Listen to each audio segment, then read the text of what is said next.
Hey guys. All right, so I've got this friend. We're gonna call him Joe. It's not his name. But Joe, the last couple of summers, I have hired Joe to be an American leader for this group of Spanish students that I work with every summer. So by now, by this past summer, we have this down to a science. We're really good at making this Spanish group really happy. They're here for a whole month. We do all these trips with them. So week 2 into July, we go to New York, like we always do with this group, and we do the sort of standard New York tour, and then just before they're about to be released, a bunch of Spanish high school students into New York for 6 hours of free time, we all go up to the Empire State Building together. So we're doing that, everything's going smoothly and well, and so if you've been to the Empire State Building, like probably most of you, there's like quite an intense security system with lots of metal detectors. So we get to it, there's like 5 rows, and I'm like, okay, I'll go first. I'll like collect all the students and like send them down the hallway to make sure that we don't lose them. And my friend Joe, the American leader, is going to take up the end of the group of 25, and so he does. And so I'm standing at this wall, and I'm like, go around the corner, go down the hallway. You'll see the Spanish leader. It'll be fun. Just keep going. And so I'm like directing all of them. Everything's going fine. I'm aware of the fact that Joe is over here on the one side in the one metal detector, and he is not moving. Like, he is just like stuck, and there's something going on, but I'm too busy doing my job. And so I'm like, go, Spanish student, go this way, go this way, go this way. And I look over and I realize that there's no Spanish students left in the line. It's just my friend Joe and a bunch of Chinese people or something.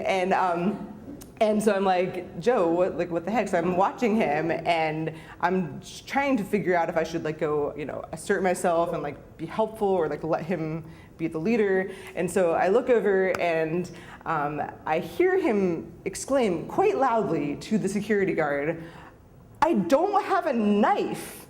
And so I'm thinking, okay, this is where fight or flight kicks in. Do I deny that I know this guy and just run away because this does not sound good, and this is about to be a disaster. I am in charge of this whole situation. I do not want my group to be pulled down by this potential terrorist that I thought was my friend. So I'm like, okay, what's going on? So I kind of walk over a little bit cautiously, check out the scene, trying to not make myself known as someone that knows him, but it's too late because he spins around and says to me, "Laura, they're telling me I have a knife." And I'm like, okay, because he shouts it, to everybody, and so the security guard is like, "Sir, you have a knife." And he's like, "I don't have a knife." And she's like, "Sir, you have a knife." And he's like, "I don't have a knife." And you can see where this is going.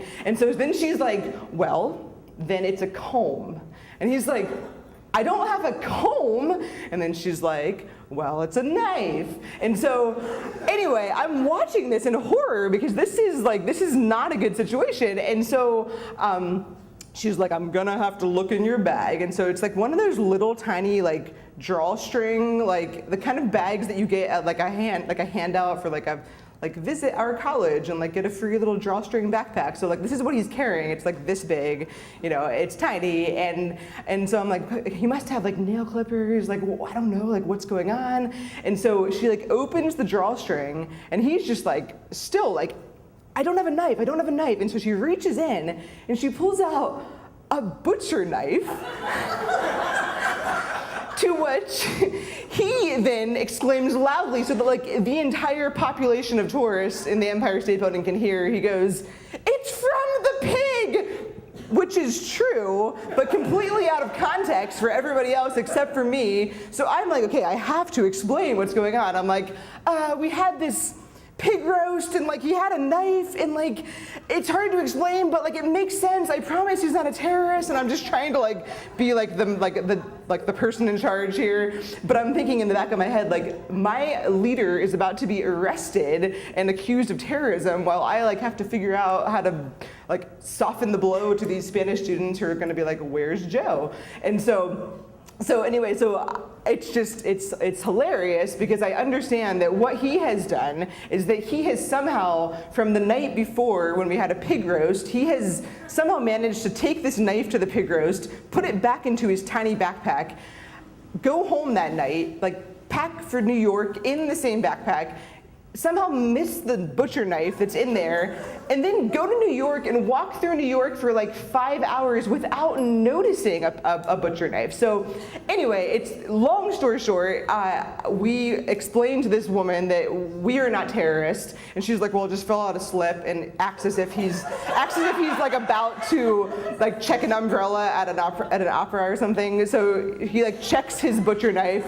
We go do our Empire State thing. We come back down, like release all the students for their free time, and the leaders come back, and Joe and I go back to get the knife at the end of this whole thing, and we walk up and we're like, oh, sorry, we have a slip for this checked item, and they're like, yeah, come on in. So we like go up to the security, and this woman's like, oh yeah, and she walks over to like the checked items, and there's this thing wrapped in newspaper. She's like, oh, here's your item, and she's like, let me just go ahead and unwrap this and see if it's the right. And we're like, it's okay, it's the right thing. We promise it. We don't want anybody to know that we have this butcher knife with us. So she like insists on totally unwrapping it and is like, yep, it's still here. And then she like holds it out, like she's standing across from him and holds it out in front of his face, and she's like, now, sir, you be careful with this. And so I know it's not a classic nightmare per se, but for me it was a knife-mare.